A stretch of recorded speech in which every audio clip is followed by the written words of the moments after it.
First off, I just want to say that I love this game, and the ending didn't really affect my enjoyment of it either positively or negatively.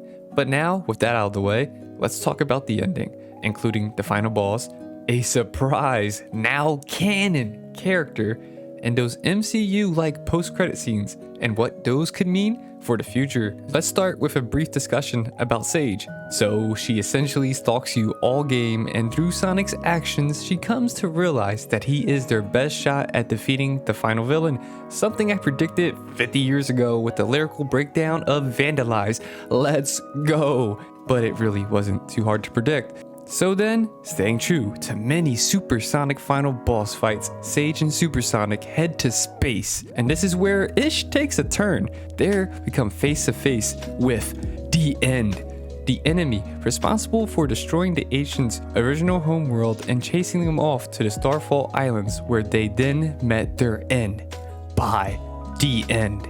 In reality, this is a super cool idea for a final boss, dropping hints of some cataclysmic monster throughout the story and finally facing it off. But sadly, the Ish is The Rock. Oh, my bad, I mean A-Rock. Dwayne Johnson would have been a much better villain, honestly. Like, come on, you have these spectacular, insane, adrenaline-pumping supersonic boss fights throughout the entire game to then just hit The Rock with a pea shooter for about 20 minutes. At first, I really enjoyed the idea since it gave me heavy Nier Automata vibes.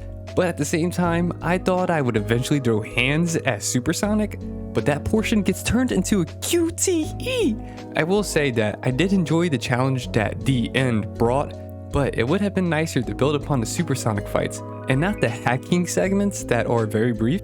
Overall though, the event itself was epic, and I loved how the music built up the further you got into the fight. It's just that there was so much potential in this fight.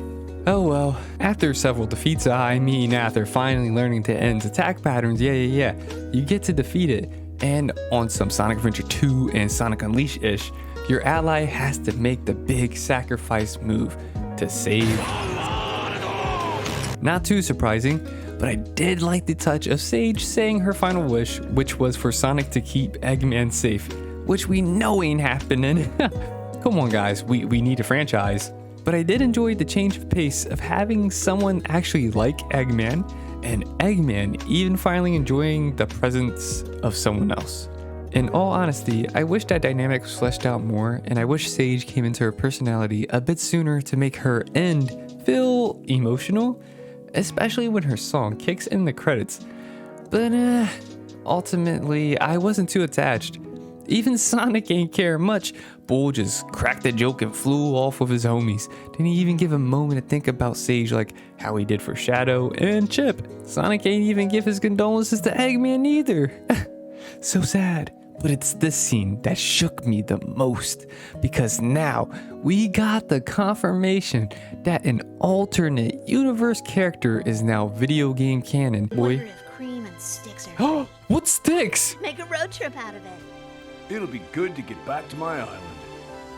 At least for a while. Sticks is video game canon now? Daylight. Let's go! What the flippin' dippers?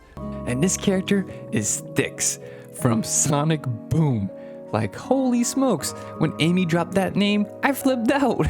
It just came out of nowhere, and I thought Sticks will be a character we will soon forget about. Obviously, this version of Sticks will not be the same exact one that's within Boom, but I will say we will most likely see this character perhaps within the next game? I don't know, it just feels too direct for Sticks to be only an Easter egg. However, the end credit scene provides a bit more insight into what Sonic Team may do next, since it was revealed that the Xter has remade Sage. Yet, I don't think this will be the same Sage. I believe Eggman will at least try and make this version of Sage hold a strong vendetta against Sonic. After feeling the loss of what he called his daughter, I think Eggman is going to come out next game like a madman, ready to put Sonic down. Which, well, isn't entirely new, but he will at least have a better reason for it.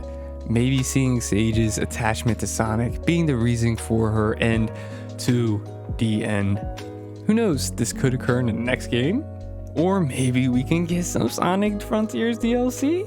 Or hey, maybe they just drop this plotline altogether and wrap it up in a comic book. All in all, I think the End of Frontiers had a lot of great ideas, but it lacked the execution. However, that did not affect my enjoyment of the game, since I had a spectacular time with it and it will be in my video game rotation for years to come. But those are just my thoughts. Let me know what y'all thought about the end and the end of the game. Haha. Thanks for watching and sayonara, home skillets.